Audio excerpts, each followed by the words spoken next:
Primer vídeo donde vamos a hablar de la geología y vamos a ver los procesos geológicos internos, es decir, los volcanes y terremotos y sus riesgos, y también vamos a empezar con los procesos geológicos externos, hablando de la meteorización, la sedimentación y la acción geológica de los seres vivos. Bien, el relieve es el conjunto de formas observables en la superficie terrestre. Lo habéis visto en geografía seguramente, pues las montañas, cordilleras y demás, eso es lo que se considera como relieve, las formas que toma la corteza terrestre. Entonces, el relieve se desarrolla en la corteza y la corteza puede ser de dos tipos. Tenemos la corteza continental, que está bajo los continentes y también en la primera parte de los mares y los océanos, en lo que se conoce como plataforma continental, y luego la corteza oceánica, que está bajo los océanos profundos y que es más densa y más delgada frente a la continental, que es más gruesa y menos densa. La corteza además no forma un continuo, no es una bola de billar, es mucho más parecido a un balón de fútbol, es decir, está formado por placas, por piezas que están unidas entre sí y que forman un todo, pero que son piezas, no es un continuo. Y esos límites de placas pueden ser de tres tipos. Tenemos los bordes divergentes. En esas zonas de la Tierra las placas se están separando y al separarse se abren grietas por donde pueden ascender magmas. Ahí se forman volcanes y pequeños terremotos. Luego tenemos las zonas convergentes. En estas zonas las dos placas van en la misma dirección, entonces una se hunde bajo la otra. Y aquí se forman volcanes porque el material fundido de aquí asciende a esta zona y forma cadenas montañosas y volcanes, y además se acumula mucha energía que da lugar a terremotos fuertes. Y por último tenemos los bordes transformantes. Como veis en la imagen, tienen la misma dirección y distinto sentido, y esto hace que en esta zona se acumule mucha energía y se libere en forma de terremoto. Bien, como sabéis, las capas de la Tierra son dinámicas, están continuamente en movimiento y ese movimiento se debe a tres tipos de energía: el calor interno de la Tierra, la gravedad y la energía solar. El calor interno de la Tierra produce los procesos geológicos internos, porque el origen de la energía es interno de la Tierra. Y esto hace que se muevan las placas tectónicas y se manifiesta en la formación de continentes, océanos, cordilleras, volcanes y terremotos. Son los procesos constructivos, es decir, el relieve se crea gracias al calor interno de la Tierra que mueve las placas tectónicas y ese movimiento hace que se formen continentes, cordilleras o océanos. Aquí tenéis el movimiento de Pangea a lo largo de la historia de la Tierra desde el Pérmico. Y luego tenemos las energías externas, que son la gravedad y la energía solar, que alteran la atmósfera y la hidrosfera y dan lugar al ciclo del agua y a los vientos, a la meteorología, a los fenómenos atmosféricos. Esto produce la erosión que da lugar a las formas del relieve. Y estos son los procesos destructivos. Así que la Tierra funciona creando, mediante la energía interna de la Tierra, los procesos constructivos y destruyendo eso que se ha creado con la gravedad y la energía solar que mueve la atmósfera y la hidrosfera y generan los procesos destructivos. Entonces, la consecuencia es un relieve, como hemos visto antes, con diferentes formas. Bien, los cambios en el relieve pueden ser rápidos, como las erupciones volcánicas o los movimientos de ladera. Aquí tenéis la imagen, esto es el volcán Krakatoa el 17 de diciembre y después de una erupción muy explosiva, esta es la forma que quedó en la isla porque se derrumbó la ladera, se cayó el edificio volcánico, vamos, fue un desastre. Como no había gente viviendo, no hubo grandes daños, pero eso es un cambio de relieve rápido. Por su parte también puede ser lentos, que no los podemos percibir en la duración de una vida. Algunos pueden durar millones de años y otros siglos. Uno muy característico es la formación del delta del Ebro. En el Ebro se van depositando materiales y a lo largo de la historia tenemos el registro de los mapas que han ido mostrando qué forma tenía ese delta. Del siglo IV al siglo XX, como veis, se ha crecido mucho. Bien, los terremotos. ¿Qué es un terremoto? Pues un terremoto es un movimiento del terreno producido por fuerzas derivadas de la dinámica de las placas litosféricas. ¿Qué quiere decir esto? Pues que las placas se convergen, van moviéndose y acumulan energía en el interior de la Tierra. Esa energía produce una tensión y en un momento dado esa tensión hace que la roca se rompa. Cuando se rompen los estratos, se rompen las rocas, se libera mucha energía y da lugar al terremoto. Entonces el terremoto se origina en el interior de la corteza y llega a la superficie. En un terremoto distinguimos tres componentes. Tenemos la parte interna donde se libera la energía, que es el hipocentro, que está en el interior de la corteza y ahí es donde se ha liberado la energía. Luego tenemos el epicentro, que es el lugar de la superficie donde llega por primera vez la energía liberada. Es la zona de máxima intensidad del terremoto y ya se encuentra en la superficie, ¿vale? Como epidermis, pues epicentro, la superficie. Y luego la energía se transmite mediante ondas sísmicas. Las ondas sísmicas se clasifican en internas, que atraviesan el interior de la Tierra, que son las P y las S, y en externas o superficiales, que son las que causan los daños y los terremotos porque se transmiten a través de la superficie. Así que un terremoto es un movimiento del terreno producido por las fuerzas tectónicas, es decir, derivadas del movimiento de las placas. Bien, un volcán. Un volcán lo que es una apertura de la superficie terrestre a través de la cual salen rocas fundidas y además gases y otros fragmentos sólidos. En un volcán diferenciamos la cámara magmática, que es el lugar donde se acumula el magma, y el magma es dentro de la Tierra. Nunca hay un magma en superficie, ¿vale? Porque el magma cuando se va acercando a la superficie pierde gases y ya no tiene la misma composición. Así que el magma son las rocas fundidas en el interior de la Tierra. Luego tenemos la chimenea volcánica, que es el conducto por el que asciende el magma. El cráter, que es el punto que comunica el magma con el exterior.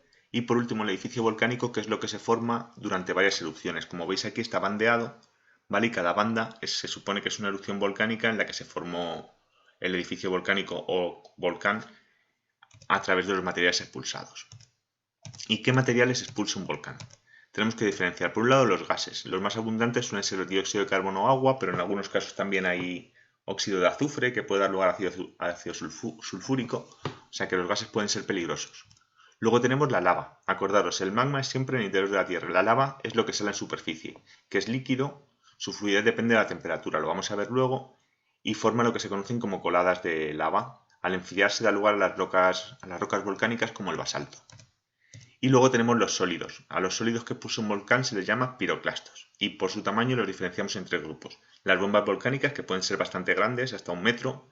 El lapilli, que tiene forma de granitos de arena. Y luego las cenizas volcánicas, que como su nombre indica, tienen forma de arena muy fina. Bien, los tipos de magma se determinan por su viscosidad. La viscosidad es la capacidad. Cuanto más viscoso es un fluido, más despacio va a favor de la gravedad. O sea que, por ejemplo,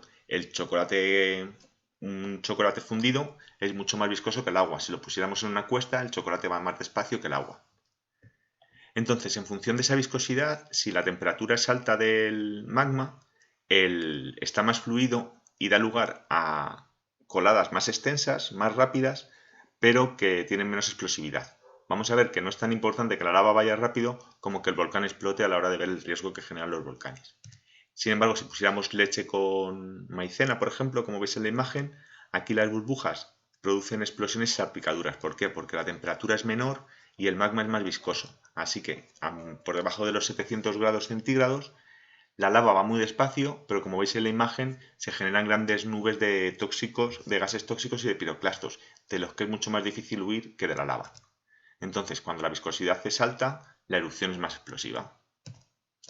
Bien, los volcanes y los terremotos en la Tierra no están al azar. Como veis en los dos mapas que os pongo aquí, la distribución de los volcanes y de los terremotos, los volcanes son los triangulitos azules y los terremotos los puntos rojos, se corresponden a los límites en las placas, ¿vale? Porque los límites en las placas es donde se acumula más la energía tectónica, la energía derivada de su movimiento y donde se producen estos procesos de liberación de esa energía.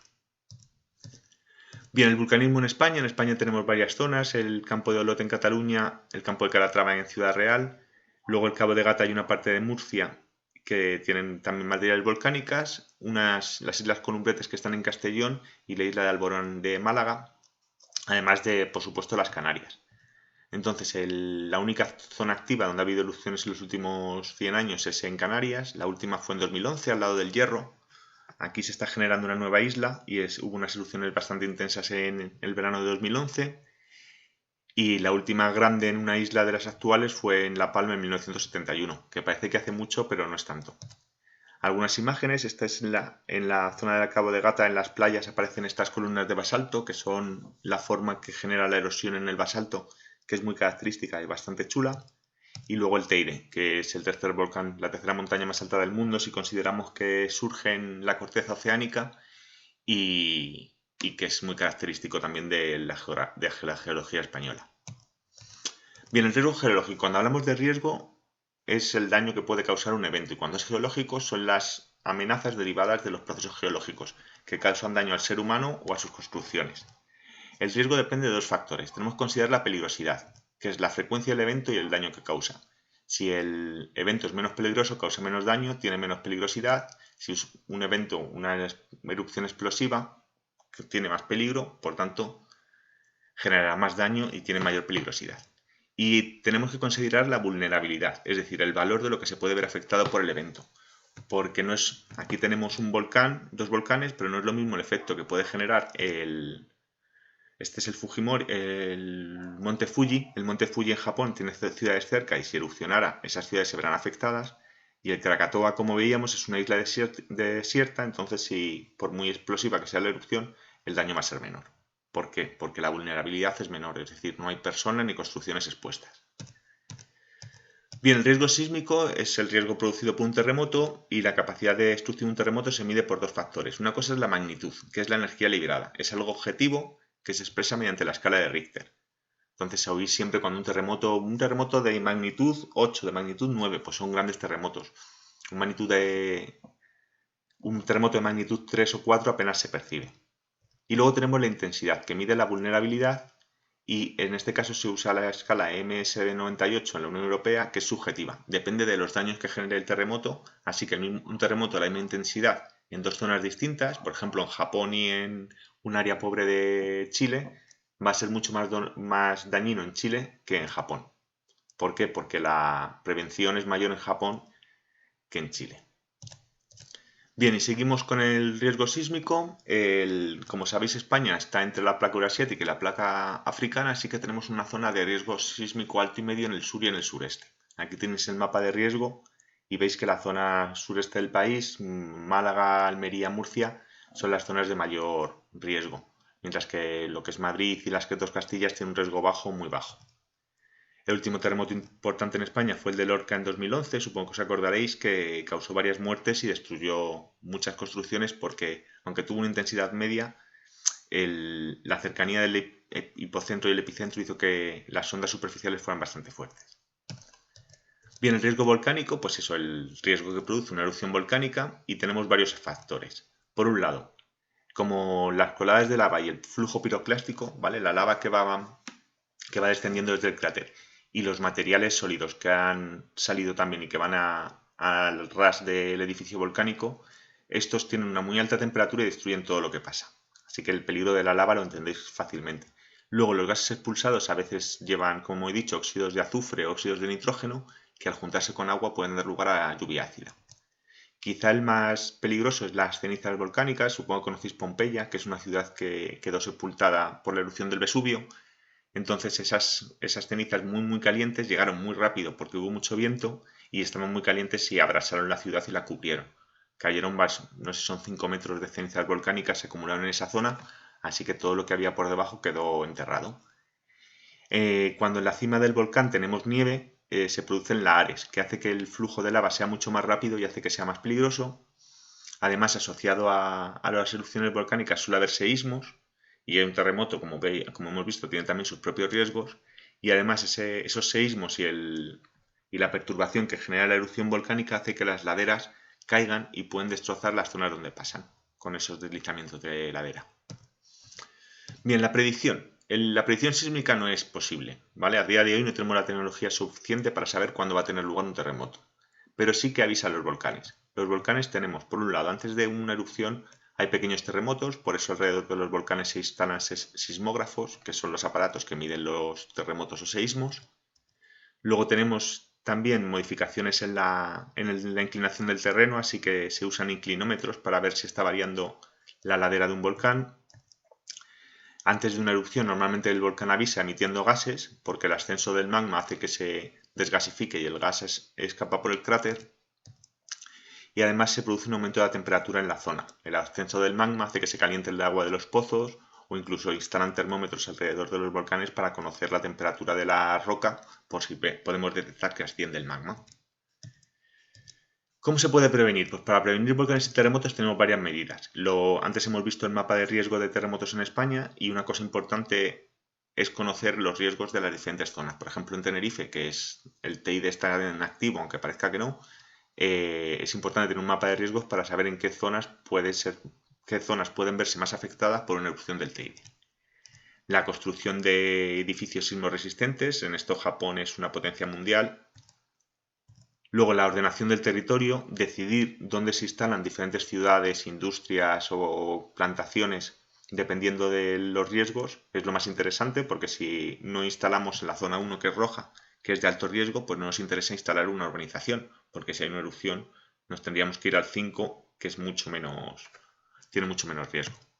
Y luego conocer, informar a la población, hacer simulacros y demás. En España, como tenemos bajo riesgo, no estamos acostumbrados, pero hay en zonas de México, por ejemplo, que en el metro hay carteles de que hacen un terremoto. Antes de un terremoto es importante conocer dónde están el botiquín para llegar a la llave del gas y todo eso, conocer nuestra casa y luego hacer alguna prueba, enseñar cómo se tiene que actuar en caso de terremoto. Durante un terremoto es importante ponerse al lado de una pared, ¿vale? Acercarse a una pared pero que no esté debajo de una ventana, porque la ventana se puede romper, y en caso de que sea posible cubrirse por una superficie, una mesa, ponerse debajo de una mesa para que si caen cascotes no nos den. Y luego después, pues socorrer a las personas afectadas, informarse de la evolución del terremoto y no salir a sitios donde hay elementos que se pueden derrumbar. No nos sirve de nada ponernos debajo de un árbol si ese árbol lo mismo ha visto afectar sus raíces y se va a caer. Además, después de un terremoto hay que intentar no usar la telefonía móvil para que no se sobrecarguen las redes y que puedan usarla los servicios de emergencia, que son prioritarios. Bueno, respecto a los procesos geológicos externos, empezamos con la meteorización. La meteorización es el conjunto de procesos debido a los agentes atmosféricos o seres vivos que hacen que las rocas se rompan y se disgreguen, ¿vale? Que separan las piezas que componen las rocas. Y son de tres tipos: mecánico, si no cambia la composición química; química, si hay cambios en la composición química; y biológica, que junta las dos y que el agente promotor es un ser vivo. Así que en la mecánica diferenciamos dos tipos: la termoclasia y la gelifracción.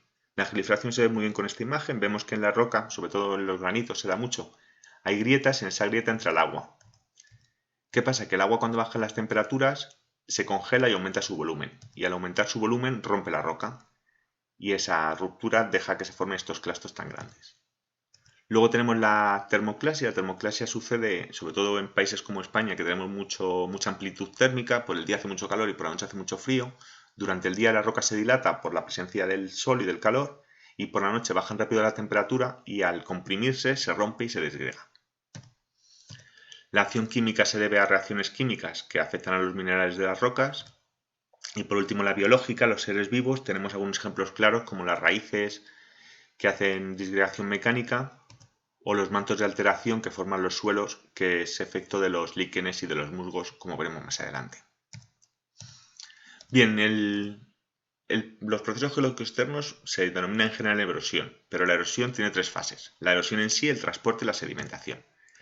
La erosión es la retirada de los materiales de su lugar de origen, y este desgaste progresivo hace que queden nuevos materiales no erosionados que se van erosionando. Es decir, la erosión va renovando el material que queda expuesto a los agentes geológicos externos. Luego el transporte es pues cómo viajan esas partículas erosionadas de las zonas más altas a las más bajas, y eso se debe, por supuesto, a la gravedad. Como si tiramos un boli hacia arriba va a caer, pues si hay una roca arriba, pues si puede va a ir hacia abajo.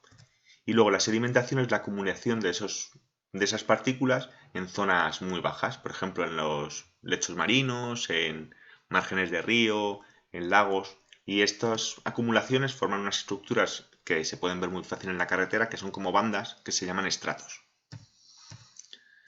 Bien, las formas de transporte las diferenciamos entre las que tienen contacto con el fondo y las que no.